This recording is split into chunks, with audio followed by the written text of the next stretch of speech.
Hello students, welcome to my channel. तर आजच्या व्हिडिओमध्ये आपण MSCB AE आणि JEE एक्झामसाठी कमी वेळात जास्तीत जास्त रिझल्ट कसा मिळवायचा आणि कमी वेळात इफेक्टिव्ह स्टडी कसा करायचा हे बघणार आहे.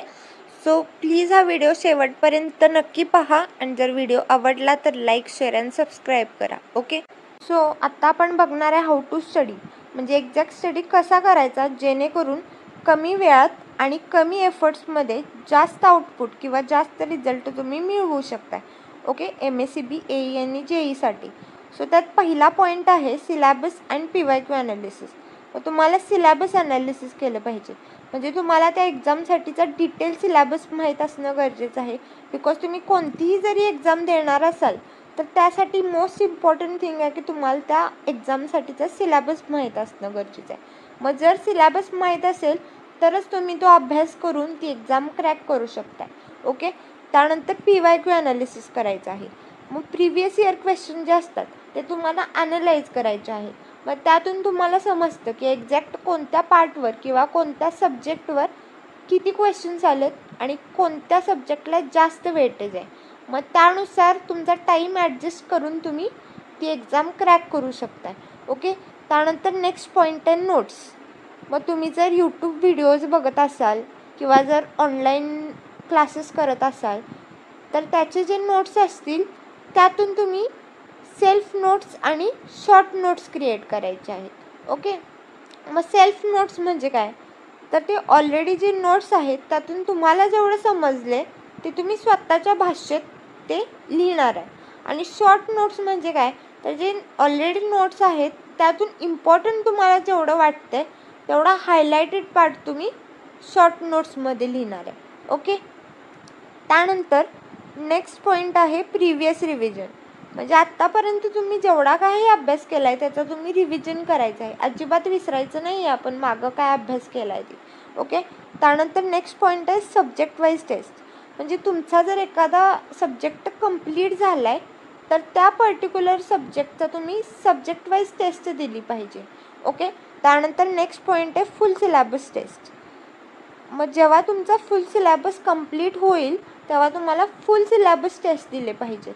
ओके, मग हे टेक्स्ट बुक्सची टेस्ट सिरीज असेल किंवा अदर टेस्ट सिरीज असतील त्यावरून तुम्ही या टेस्ट देऊ शकताय. ओके, त्यानंतर नेक्स्ट पॉईंट आहे रिझल्ट ॲनालिसिस. मग तुम्ही ह्या टेस्ट तर दिल्यात, मग त्यातून तुम्हाला काय रिझल्ट भेटला आहे किंवा किती मार्क्स भेटले आहेत, कुठे तुमचं चुकलं आहे हे तुम्ही ॲनालाइज केलं पाहिजे आणि नेक्स्ट टाईमपासून ते इम्प्लिमेंट केलं पाहिजे, म्हणजे ती चूक नाही केली पाहिजे.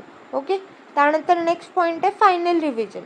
ओके, म्हणजे आता तुमचा सगळा सिलॅबस कंप्लीट झाला आहे, पूर्ण सिलॅबस कंप्लीट झाला आहे. सो तेव्हा तुम्ही त्याचं फायनल रिव्हिजन करणार आहे, म्हणजे फायनल टच देणार आहे. मग त्यासाठी तुम्ही जे सेल्फ नोट्स आणि शॉर्ट नोट्स क्रिएट केलेले ते तुमच्यासाठी नक्कीच युजफुल राहणार आहे. बिकॉज जो काही व्हास्ट स्टडी मटेरियल आहे तो रेफर करणं तुमच्यासाठी पॉसिबल नाही आहे फायनल स्टेपला. ओके, यानंतर आपण बघणार आहे की सेल्फ स्टडी कसा करायचा जर तुम्ही फ्रेशर असाल किंवा जर तुम्ही एक्सपिरियन्स असाल तर. ओके, तर सगळ्यात आधी फॉर फ्रेशर्स, म्हणजे जर तुम्ही एकदम इनिशियल फेजला असाल जिथे तुम्ही नुकतंच सिलॅबस स्टार्ट करणार असाल तर एक्झाम पॉईंट ऑफ व्ह्यूने तुम्ही सेल्फ स्टडी कसा करायचा हे आपण आता बघणार आहे. सगळ्यात आधी subject wise important topics. Okay, म्हणजे आता सिलॅबस तर हा खूप फास्ट असणार आहे आणि तुमच्याकडे टाईम हा खूप कमी असणार आहे. त्या मिनिमम टाईममध्ये तुम्हाला मॅक्झिमम रिझल्ट मिळवायचा आहे. मग त्यासाठी तुम्ही होल सिलॅबस तर करू शकत नाही त्या कमी वेळात. त्यासाठी तुम्हाला सब्जेक्ट वाईज इम्पॉर्टंट टॉपिक्स माहीत असणं गरजेचं आहे. मग ते तुम्हाला कसं कळतं, तर जे काही सिलॅबस ॲनालिसिस केले तुम्ही किंवा जे काही PYQ ॲनालिसिस केले त्यावरून तुम्हाला ते समजतं. किंवा सब्जेक्ट वाईज इम्पॉर्टंट टॉपिक्स जे आहेत त्याचे व्हिडिओज मी ऑलरेडी या चॅनलवरती अपलोड केलेले आहेत. मग त्या प्लेलिस्टची लिंक मी या व्हिडिओच्या डिस्क्रिप्शन बॉक्समध्ये नक्की देईन. मग तुम्ही तिथे जाऊन ते व्हिडिओज पाहू शकताय.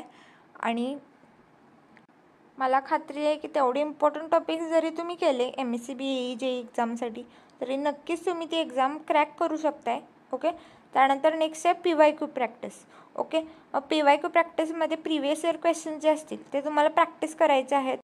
यानंतर फॉर एक्सपिरियन्स. ओके, म्हणजे जर तुमचा स्टडी ऑलमोस्ट संपत आला असेल तर एक्झाम पॉईंट ऑफ व्ह्यूने सेल्फ स्टडी कसा करायचा हे आपण आता बघणार आहे.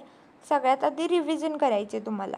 म्हणजे जेवढा काही तुम्ही स्टडी केला आहे त्याची तुम्हाला क्विक रिव्हिजन करायचे. मग त्यातून तुम्ही जे सेल्फ नोट्स आणि शॉर्ट नोट्स क्रिएट केलेत हे तुम्ही तिथे यूज करू शकताय. ओके. त्यानंतर फोकस ऑन वीक पॉईंट्स, म्हणजे तुम्हाला जे वाटतंय की तुमचे वीक पॉईंट्स आहेत त्याच्यावर तुम्हाला जास्त फोकस केला पाहिजे, त्याची जास्त प्रॅक्टिस केली पाहिजे.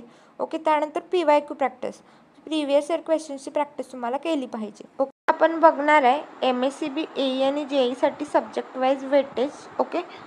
सो फर्स्ट सब्जेक्ट आहे पॉवर सिस्टम्स, ज्यातून तुम्हाला 16 to 20 क्वेश्चन्स येतात. त्यानंतर नेक्स्ट सब्जेक्ट आहे इलेक्ट्रिकल मशीन्स, ज्यातून तुम्हाला 8 to 12 क्वेश्चन्स येतात. त्यानंतर नेक्स्ट सब्जेक्ट आहे basic electrical plus circuit laws, असे मिळून 8 to 10 क्वेश्चन्स येतात. त्यानंतर नेक्स्ट सब्जेक्ट आहे पॉवर इलेक्ट्रॉनिक्स, ज्यातून तुम्हाला 5 to 9 क्वेश्चन्स येतात. त्यानंतर नेक्स्ट सब्जेक्ट आहे मेजरमेंट, ज्यातून तुम्हाला 4 to 5 क्वेश्चन्स येतात. त्यानंतर नेक्स्ट सब्जेक्ट आहे ॲनालॉग अँड डिजिटल इलेक्ट्रॉनिक्स, ज्यातून तुम्हाला 4 to 5 क्वेश्चन्स येतात.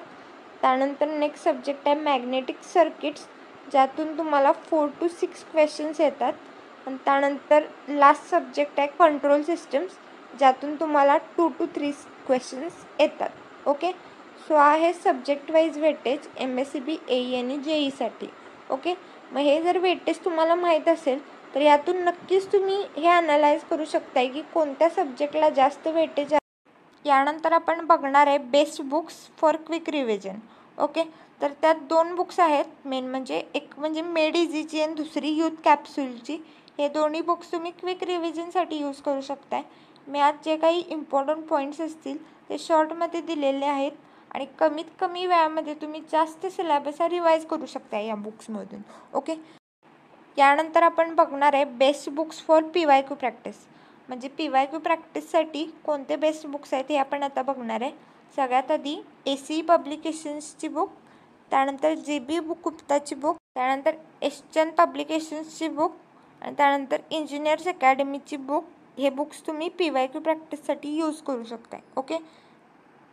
मग या जरी बुक्समधले तुम्ही सगळे MCQ सॉल्व केले, सगळे PYQ सॉल्व केले, तरी तुम्हाला एक अंदाज येऊन जातो की कसे क्वेश्चन सॉल्व करायचे असतात ते. ओके.